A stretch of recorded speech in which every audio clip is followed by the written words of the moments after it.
Hello everyone, कैसे हैं आप सब। आज स्टार्ट करते हैं हम अपनी 9th क्लास का। और हमारे 3 चैप्टर कंप्लीट हो चुके हैं। Chapter first matter in our surrounding, second chapter is matter around a sphere, और थर्ड हमने मोशन पढ़ा था लास्ट टाइम। ठीक है, तो आज अब बायोलॉजी का एक चैप्टर स्टार्ट करते हैं। और बायोलॉजी का जो चैप्टर है हमारा, वो आता है हमारा किससे, सेल से स्टार्ट करते हैं। तो जिस भी बच्चे ने अभी तक चैनल सब्सक्राइब नहीं किया वो चैनल सब्सक्राइब कर देना, जांगड़ा क्लासेस। ठीक है, तो चलो स्टार्ट करते हैं। देखो, ये हमारा जो चैप्टर आता है वो आता है हमारा कौन सा, chapter number 5, fundamental unit of life, जैसे कि आप ये वाला देख पा रहे हैं। ठीक है, तो फंडामेंटल यूनिट ऑफ लाइफ में सबसे पहले हम थोड़ा बात करते हैं कंसेप्ट मैपिंग की, जो हम इस चैप्टर में पढ़ने वाले हैं। सबसे पहला आता है हमारा टाइप्स ऑफ ऑर्गेनिज्म। तो देखो बच्चों, ऑर्गेनिज्म जो है वो हमारे दो तरह के होते हैं। एक होता है हमारा यूनिसेलुलर और एक होता है हमारा मल्टीसेलुलर। यूनिसेलुलर जो होते हैं, जैसा कि आप यहाँ कर्सर से देख पा रहे हैं, यूनि का मतलब होता है सिंगल। यूनि का मतलब क्या होता है हमारा, सिंगल होता है। ठीक है, और फिर उसके बाद यहाँ पर दे भी रखा है वन सेल। अब यूनि मतलब सिंगल और सेलुलर मतलब सेल।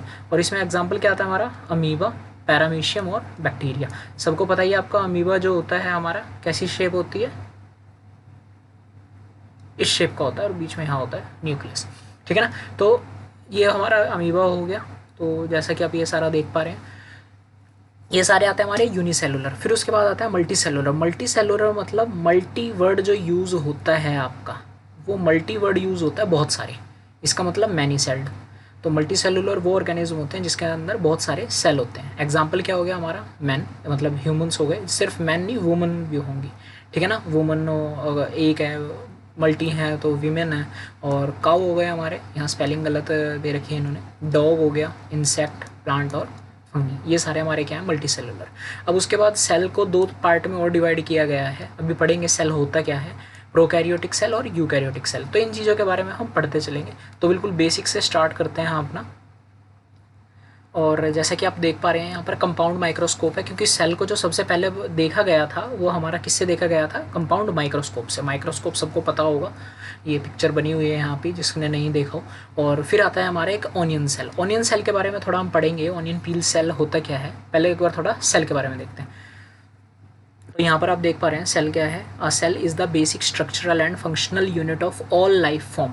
बेसिक स्ट्रक्चरल मतलब अगर हमारी पूरी बॉडी को कोई बना रहा है तो उसका बेसिक स्ट्रक्चर क्या है, हमारा सेल है। मतलब अगर कोई भी जीव जंतु है, ह्यूमंस हैं या प्लांट्स हैं, मतलब लिविंग थिंग्स। लिविंग थिंग्स में दो ही आते हैं, एक तो एनिमल्स हो गए और एक प्लांट्स हो गए। तो इसमें क्या होता है, हमारा जो सेल है वो सबसे छोटी यूनिट है। मतलब पूरी लाइफ अगर एग्जिस्ट कर रही है तो वो एक सेल की वजह से कर रही है। तो इसलिए सेल को बोला जाता है basic structural and functional unit of life. ये क्वेश्चन भी पूछा जाता है एग्जाम में कि why cell is considered as the basic and structural functional unit of life. Reason मैं दे देता हूँ कैसे, क्योंकि हमारी बॉडी जो है वो कहाँ से बनी हुई है, सेल से बनी हुई है। अब मैं थोड़ा बता देता हूँ। सबसे पहला आपका क्या आता है, जैसे मैं इधर ही थोड़ा लिख देता हूँ, इसको रब कर दूंगा बाद में। सबसे पहले बॉडी में आपके क्या है, ऑर्गन है, जो आप देख पाते हो। ऑर्गन किससे बने, ऑर्गन बने हैं जब हमारे टिश्यूज़ जो हैं, जब हमारे टिश्यू के बारे में भी पढ़ेंगे, अगला ही चैप्टर है हमारा। तो वो सारे जब टिश्यू बहुत सारे बन जाते हैं तब ऑर्गन बनता है। और टिश्यू किससे बनते हैं, टिश्यू बनते हैं बच्चों सेल से। और सेल किससे बनता है, सेल बहुत छोटी छोटी चीज़ें हैं, लेकिन सबसे जो छोटी चीज़ हमारी बॉडी में वो क्या है, सेल है। तो जब बहुत सारे सेल इकट्ठे होंगे तो टिश्यू बनता है, बहुत सारे टिश्यू इकट्ठे हो जाते हैं तो वो हमारा क्या करता है, ऑर्गन बनाता है। और जब बहुत सारे ऑर्गन हो जाते हैं तो हमारी एक पूरी बॉडी स्ट्रक्चर बन जाता है। तो इसलिए बोला जाता है सेल क्या हमारा बेसिक और स्ट्रक्चरल यूनिट ऑफ लाइफ है। अब उसके बाद यहाँ क्या दे रखा है, they are the building block of our body. Building block, जैसे एग्जांपल दे देता हूँ, इसको रब कर देते हैं पहले थोड़ा।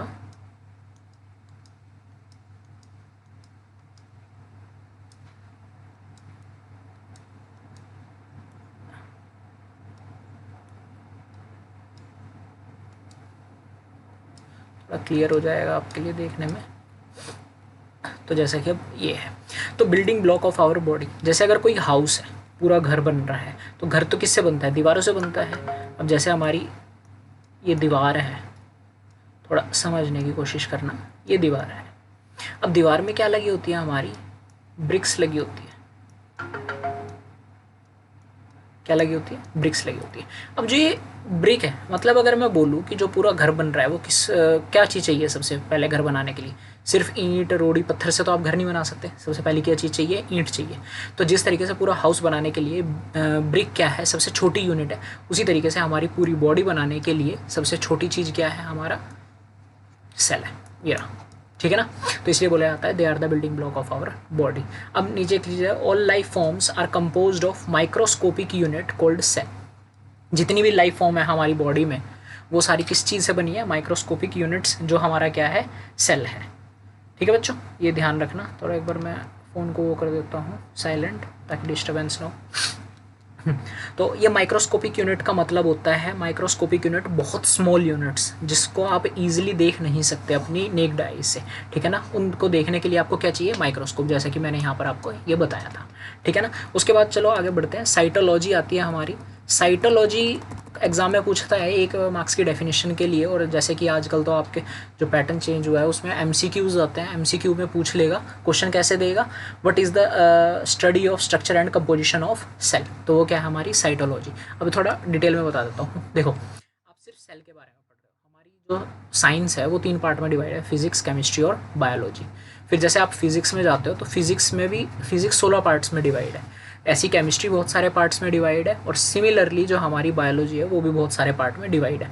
तो अगर सिर्फ आप सेल के बारे में स्टडी करते हो, सिर्फ सेल के बारे में, अभी ना प्लांट्स के बारे में, ना टिश्यू के बारे में, ना ऑर्गन के बारे में, सिर्फ सेल के बारे में स्टडी करते हो कि उसका स्ट्रक्चर कैसा है या वो कंपोजिशन, कंपोजिशन मतलब वो बना किस चीज़ों से है, तो उस स्टडी को हम क्या बोलते हैं, साइटोलॉजी। तो वो ब्रांच जिसमें आप स्टडी करते हो सेल की स्ट्रक्चर की और कंपोजिशन की, उसको क्या बोलते हैं, साइटोलॉजी। अब बात करते हैं सेल सबसे पहले डिस्कवर हुआ कहाँ था, किसने किया था, कब किया था। तो देखो यहाँ पे मैंने लिख रखा है, cell was first discovered by Robert Hooke. तो रॉबर्ट हुक जो थे बच्चों वो हमारे साइंटिस्ट थे, सबसे पहले साइंटिस्ट जिन्होंने सेल की डिस्कवरी की थी। कब करी थी, 1665 में। कहने का मतलब आज से अराउंड 400 साल पहले, 400 से थोड़ा सा कम लेकिन अराउंड 400 साल पहले। कहाँ की थी, उन्होंने अपना खुद ओन डेवलप्ड माइक्रोस्कोप, उन्होंने खुद अपना एक माइक्रोस्कोप बनाया, उसमें फिर उन्होंने क्या करा, thin slice of cork, thin dead slice of cork. ये डेड मतलब जो मर चुका है, जैसे पेड़ की छाल होती है पतली सी, उसको निकाल लिया और उसको माइक्रोस्कोप के अंदर देखा।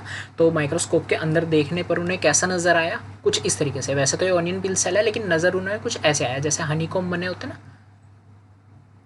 ये जो स्ट्रक्चर बना होता है हनीकॉम्ब का, तो इस तरीके से उनको वो चीज़ें नज़र आई। बीच में डॉट्स थे, ये डॉट्स मैं बताऊंगा क्या होते हैं।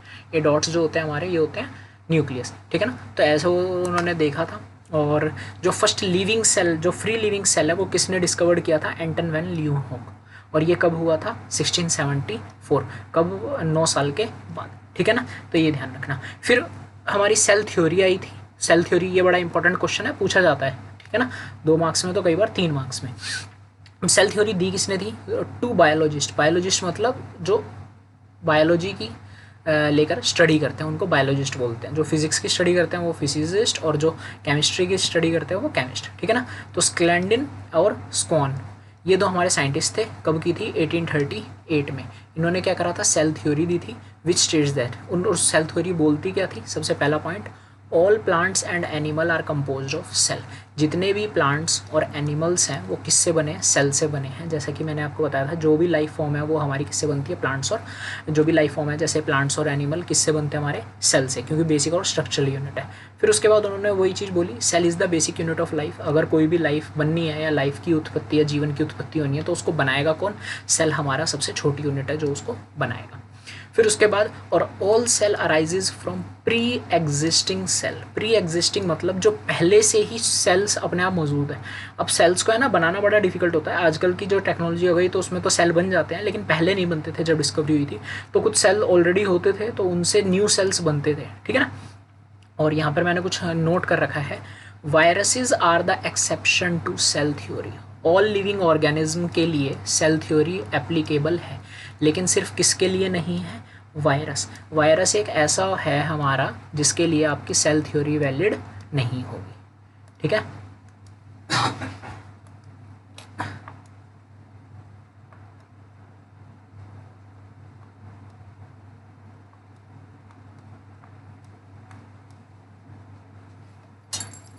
ठीक है ना। तो वायरस है जिसके लिए सेल थ्योरी एग्जिस्ट नहीं होगी। आया समझ में बच्चों, ठीक है। फिर उसके बारे में हम और आगे बात करते हैं, हमारा क्या क्या था।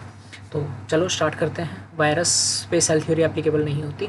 अब देखो यहाँ आ गए हमारे types of cells and organism, ये मैंने किसी बुक से लिया हुआ है तो कोई दिक्कत नहीं है, ठीक है। आ जाओ। तो जैसे कि हम बात करते हैं अपना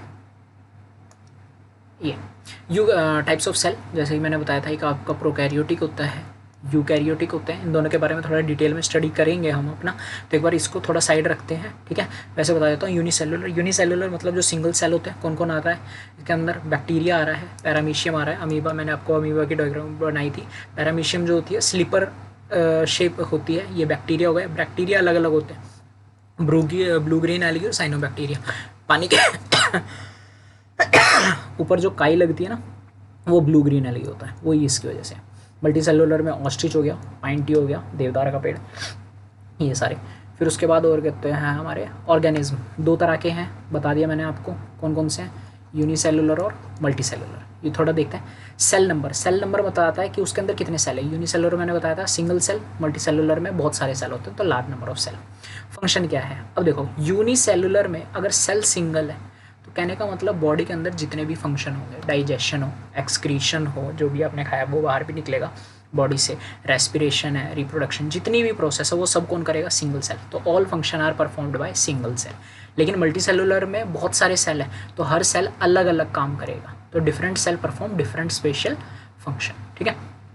division of labour, division of labour यहाँ पर नॉट परफॉर्म, यहाँ कोई डिवीज़न नहीं होती, मतलब सेल डिवाइड नहीं होते।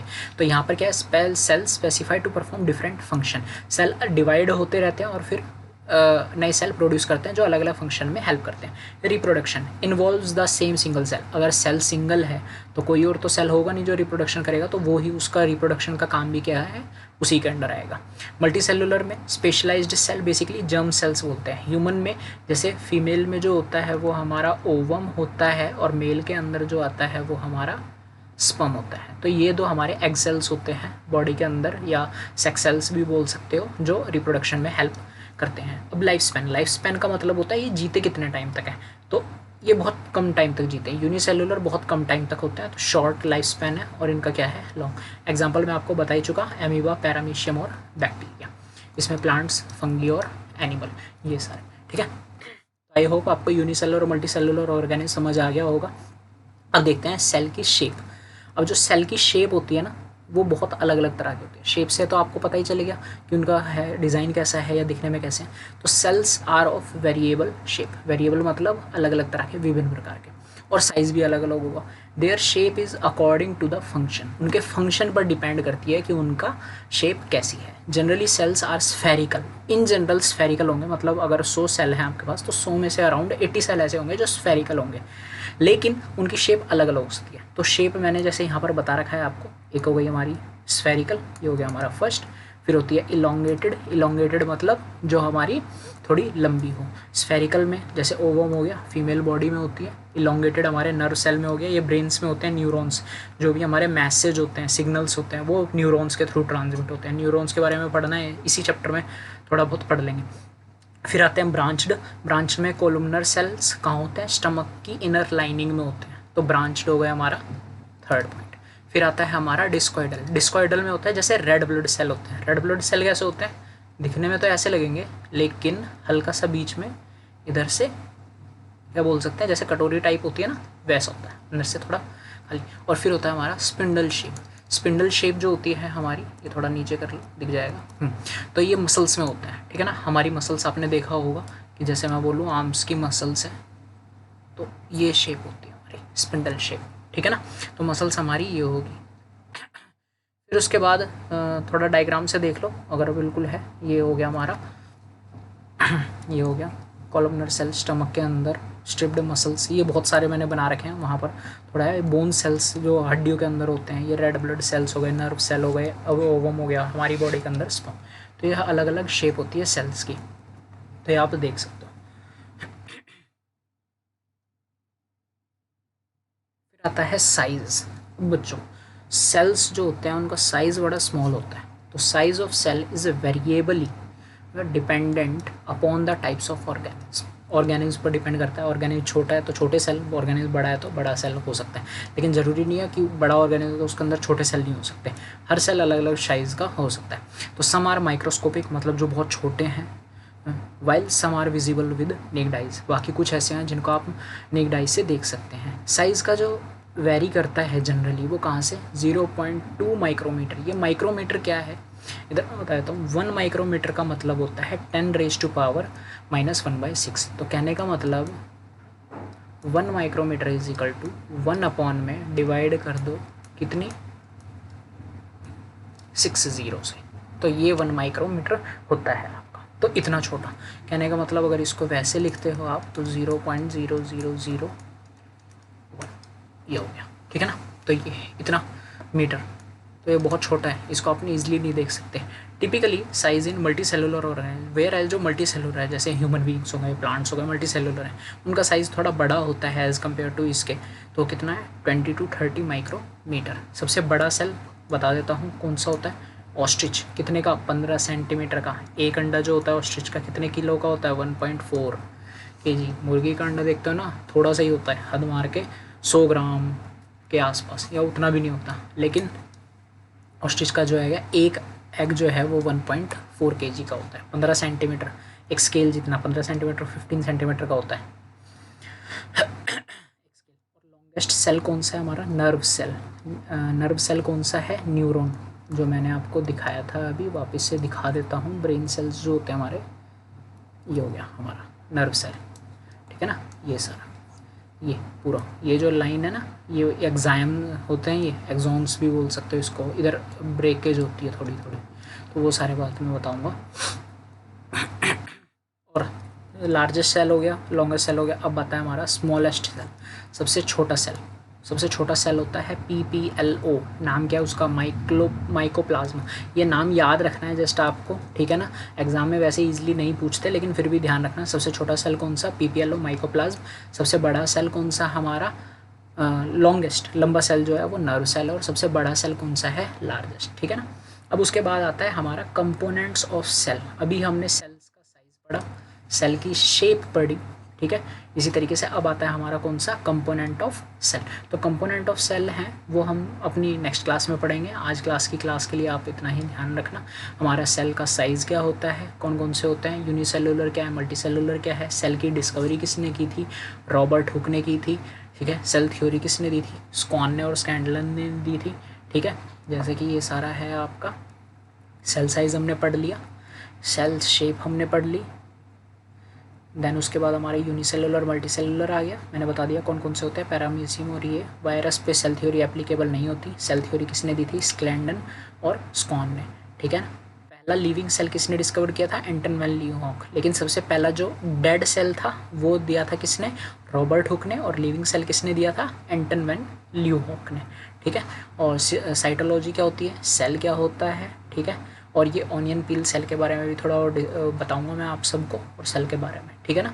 तो बाकी ध्यान रखना जो भी है हमारी, और सेफ़ रहो, घर पे रहो। तो ठीक है, तो थैंक यू गाइज आज के लिए, ओके।